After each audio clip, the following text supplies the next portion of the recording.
think that 24 karat gold's expensive? Try a Land Rover timing chain. You know, Lost Cause Ranch once made a video explaining the difference between the 5-liter in the LR4 and the reliability that is usually found in the Jag 4.4 V8.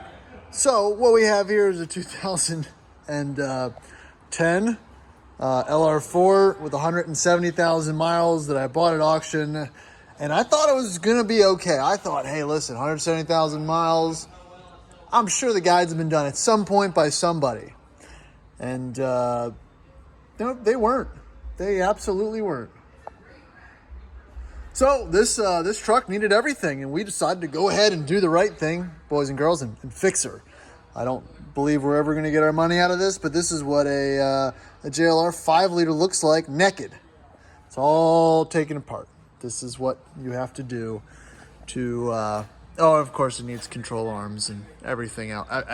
A parking brake, you know, the whole slew of LR4, LR3 doodads. But again, I think the labor, the shop time on this is upwards of 24, 26 hours. And I was kind of incredulous that that was the actual shop time. And then you look at it and you realize that you might as well just pull the whole damn engine, honestly.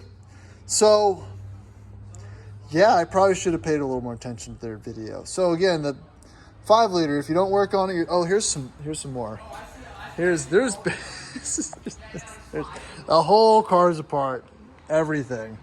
But someone actually bought this.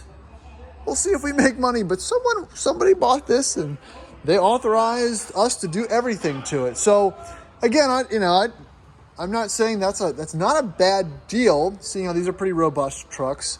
And if you do everything that needs to be done, they will continue running as they should. So listen, there's a truck out there for everybody. This is just a kind of a quick overview video to show the flip side of getting deep into Land Rovers and Range Rovers, because they're all usually terrible in some way or another, but we love them, and good luck. Cheers.